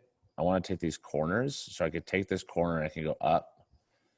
Now this one's easy because I can see enough space. So I basically took those corners and I went a little bit over the edge of the slide. And then if I pick this picture up, I can move it. You see those red lines? That means now it's centered on the vertical and horizontal. Now, if I wanted to change the actual shape of it to fit differently, that's this mask button or double clicking. And then you take these black ones and you drag these black ones in. And then you'll notice that by dragging the black bars in, the blue bars are still there, meaning the picture is retaining its original shape. What we're doing is we're just using these to change the size, and then you just press return, and now this picture is like this. If I wanted to, I just double click on it and I can see that my image is still there. I can then just readjust my crop. And what's cool about this is if I have it like this, I can then come up here and I can resize it again. And I can kind of say, all right, like, what do I want? Oh, I need a little bit more at the bottom. I can now just take this little bit right here and I can kind of drag this down. What if I brought something in that's a square, but now I'm trying to get it to fit into a rectangular background? So there's two things you can do with that. One would be you can come do this little crop and you can actually then just choose the different shape. Or you double click on it. And if it's like, let's say this was a square. So if this is my image and this is the square and I want that whole square to fit, this is where what I would do is I would change my view to like 50%. And I would take my edges and I would decide, all right, like if I want this to fit, I got to drag it all the way out like that. Now that's huge and it might not work, but at least gives me a sense. Now I see the whole image here, but if I look over here on the left, I can see the portion that my actual viewer will see. So then I can kind of use my arrow key and I can kind of move it around. But this is good practice in that it's not ideal to do that. So you want to think about looking for, since you know that you're dealing with a rectangular slide, you want to look for those rectangular pictures. Or if you're taking a picture of your classroom, take the picture with your phone sideways, so that way you're actually taking it with that sort of perspective and layout that the slide will be. Did that quasi answer your question, or did that just confuse matters? It gave me some options to try. Thank you. No problem. Chris, Yeah. can I ask a question? No, I not at looked all. up arrows. Yeah. Transparent. Yes, transparent arrows. Mm-hmm. But when I dropped them, I got some. When I dropped them into my picture, they were no longer transparent. Right. So that's where sometimes just because you search for something that's called transparent doesn't mean it's actually transparent. What I would do with arrows is, instead of looking for certain things like that, leverage what Google has. So Google has two sets of arrows. Okay. Come over here. So Google has two sets of arrows. One is in shapes. And these okay, arrows. All right, go ahead. So these arrows are kind of big and kind of funky, right? Because now there is a transparency to this, because you can see that the arrow's not taking up the entire space. Let me zoom this back in. But what you can do in this situation is, like, if I put my arrow right there, I can take the paint bucket and I can make the fill transparent. So now you can actually see that there's an outline of an arrow, but I can see that line through the middle of it. Okay. If you don't like that in terms of how big and bulky it is, which, happens because it's kind of annoying, right here, there's this line tool. And this line tool lets you draw a line, but if you click this little drop down, there's an arrow. And the difference is this arrow is a line arrow. So it's not a big bulky box. It's not a shape like this one. You can take this and you can use this little line weight tool right here to make it thicker if you want to, but then it's clean and clear. So if you wanted to highlight something on a picture, I would recommend using the line arrow, because then you can come over here and drop this. Mm-hmm. And if we wanted to, I can even say, all right, I'm actually going to change this even to red. And then now I have like a clean red arrow pointing to something without having to layer it as another picture. Okay, Does that got make it. sense? Let me, yep, I'll play with it. Yep. Thank you. No problem. What else?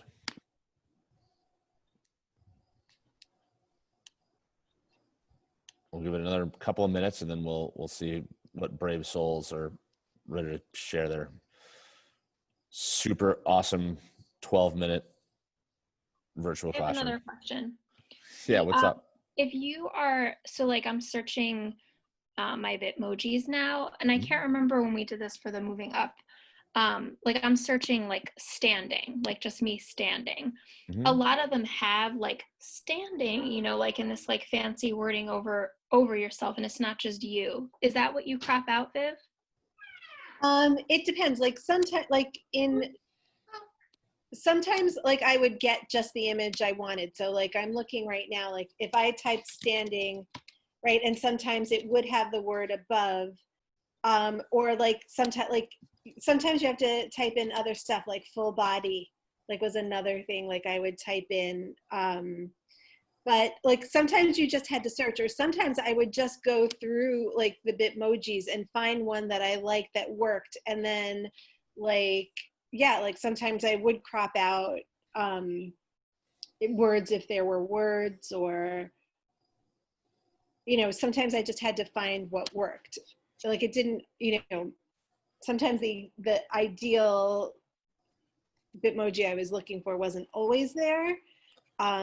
So I'll show you because I know everyone wants to know, but yes, I hate Bitmojis, but I do actually have Bitmojis. So it's there. But so like, yeah, so like Vivian was saying, like, oops, if I do body, right, there's that. It doesn't give you a lot, but then you wait a second, things start popping up. Now this is where you can look at these and say, all right, like I can't crop out this one with the sign, but if I click on this one where the guy is above it and drag him on, this is where I can then double click on the image and use those black lines to drag this up. Now this has other issues because it's got those like yellow lines that I can't get rid of, but that's how you can use that double click crop tool to get rid of some of that other funk that's around. I mean, in theory, I could try to, you know, bring it down to like here and get rid of some of those lines, but that's where you use that crop tool to kind of cut out some of that stuff. He's so much better than your other like shape guy. No, are you kidding me, dude? Totally. This dude is awesome, and he's made with nothing but shapes. He's like Land of Misfit Toys. This guy? Yes. This guy's great. Look, he's got a belt with belt buckles and belt loops and stuff. Come on now. It's like those toys, like little like 3-year-olds. Like it has different shapes, and you get to put it together. And like, well, this took design and patience and like work. The Bitmoji took logging in. Like color forms. Yes, exactly right. So It's all I have good. a question. Yeah, go for it. Okay, so I'm having trouble. I have a Bitmoji account and it's not the right account. Can you talk me through why I can't move it onto the extension? Because if you did not create the Bitmoji account with your Scarsdale School's email address, I need to do that. Yep.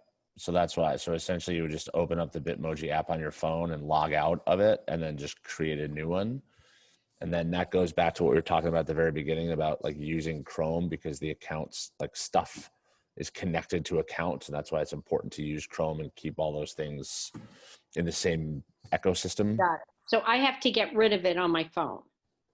No, you need the app on your phone. You just open up the app on your phone and sign out of Bitmoji. And then when it asks you to sign in or create an account, you would create an account and you would just create it with your Scarsdale email address.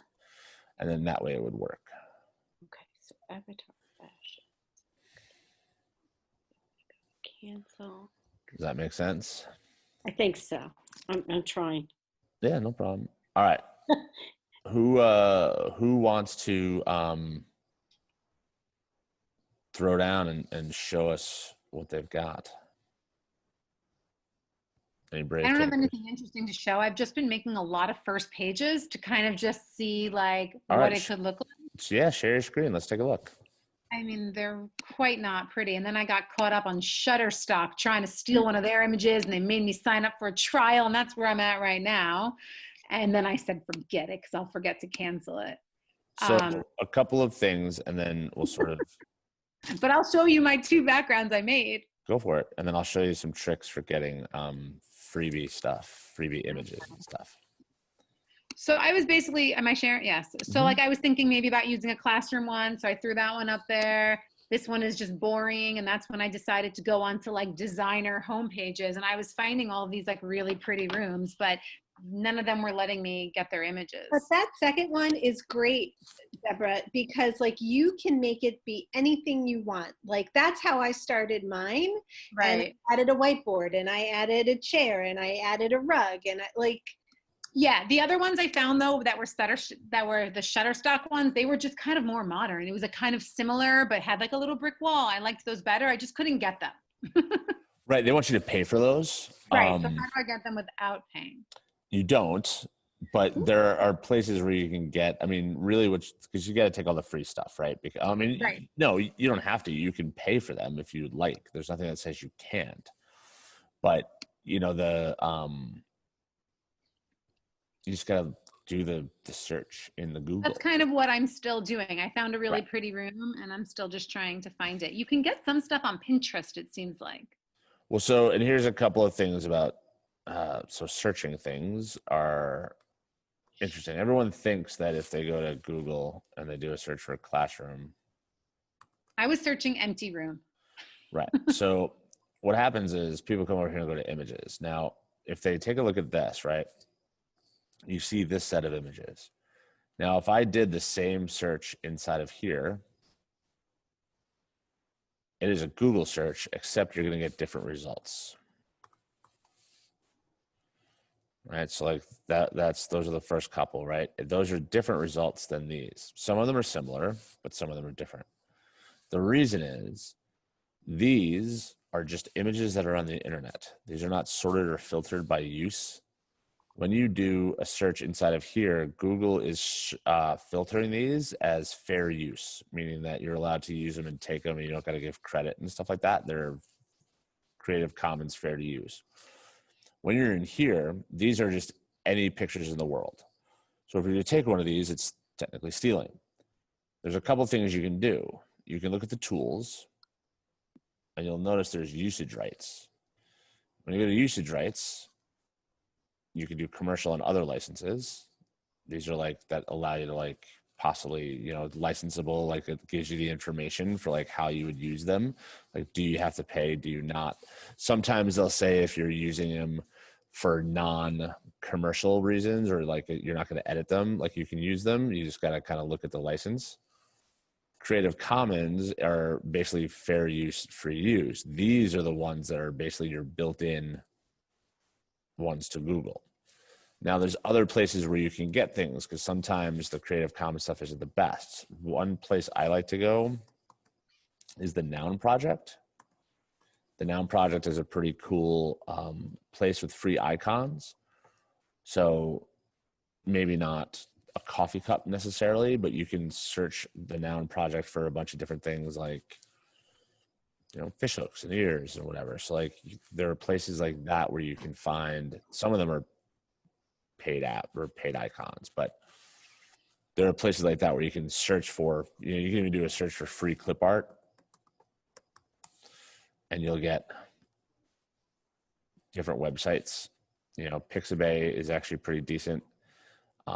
There's a decent amount of stuff on there and you can see different types of clip art and you can search by different, you know, filters, like whether it be coffee cup, whatever, you know. And some of the Pixabay things are free to use. Some of the Pixabay things are not. You kind of also have to go through, but Pixabay is pretty decent. It also gives you that clip art option. So you just sort of have to play around with those types of things and do a little digging. And then that's why it's good if you find them and you find the one that works, you just keep copying those slides or you keep copying that same image. Anyone else want to share? Bold. Be brave. Sure, Go ahead, I'll share. Fallon. Go ahead, I Fallon. can share mine. Or Jody and then Fallon. Yeah, so I'll be quick. So I teach technology 7th grade, which is essentially workshop in school, which cannot be workshop virtual or if we're in building, but I still am doing kind of material science. So I looked at different kinds of like sort of science lab kind of environments, but then I also thought that Viv had a good idea with just like a really plain background where I could drop in whatever I wanted. Yeah. And that's the thing is like you play around with it and you decide like, all right, like maybe I'm recreating my classroom because it makes sense, or maybe I'm doing something totally different. And totally different is okay now because even if we walk into a building in September, it's going to be totally different. You know, and that could be totally different. Right. And that could be, Writing a whole new curriculum.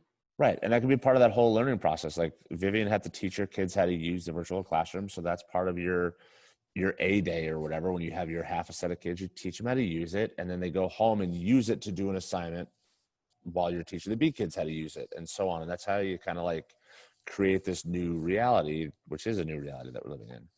Fallon, share yours. I want to see yours. Sure. Okay. Okay, so it's really simple. I wanted something, this is what I want my classroom to look like. It looks nothing like this, but I wanted to create like some kind of cute modern background. This is the textbook we use. This is another textbook. I love that idea of the dog being like the home kind of base. So I think someone mentioned like they always have like coffee or something. I always have coffee. And then I figured these would be clickable. That's all I really did, but No, that's awesome. That's great. Yeah, it was a nice like start. Yeah, no doubt. So it's 8:58. So what we're gonna do is wrap this bad boy up. Between now and Thursday, you should spend some time building this and adding to this. Doesn't have to be perfect by any stretch of the imagination, but spend your hours. You know, if you do a real one based on a real picture, maybe you do a fake one based on just a generic background, and it's fine if you have like you know, Jody had a couple of different possible backgrounds. And if you want to have half a classroom 3 different ways, that's fine. Because part of this isn't about you guys just making like a final product, but if part of this is you figuring out, do you want to go similar to your classroom? Do you want to go totally fake? Do you want it like that? That's part of this. So if like Deborah had 2 different versions, yeah, that's fine. Just spend time building up those sort of initial couple of pages and figuring out what your style would be and how this would fit into your workflow. And maybe part of that is you come back to us on Thursday and you're like, oh my God, no, I can't do this. This is like completely insane. Like it won't work for my topic or whatever. That's fine too. Like, so spend time building a couple of like an entry page to your classroom and sort of a main section of your classroom to kind of get a feel for how you would use this and how it would look. Vivian? Yeah, I was just going to say, and if you're looking for like ideas, if you go to Chris's blog and you click on the notebook that we made for this class, you'll see there are like some different samples of things for you to look at. But it's fun. Yeah, play around with it and you'll see one of the good things is you'll see the rabbit hole it can be. And then you decide for yourself, you know, is the juice worth the squeeze? Like how much do I want to do for my topic area or my content area, whatever it is. And that will help you get a sense of how it will fit into that structure of how much are you going to do on a Sunday night to prepare for the week, or how much are you going to use it in person versus, you know, virtual. So playing around with it will really get you a sense of where it fits within your construct. Cool. And have fun with it. Like, yeah, that's, totally. Yeah.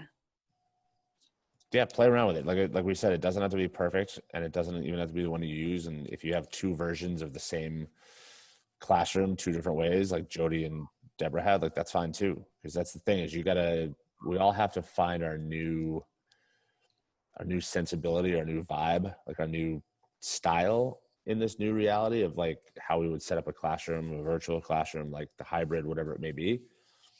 Play around with it, have fun with it. Cool. See everyone Thursday, the same link, and sometime between now and then, I will have this video posted on the blog. Cool. Thank you, everybody. See you guys.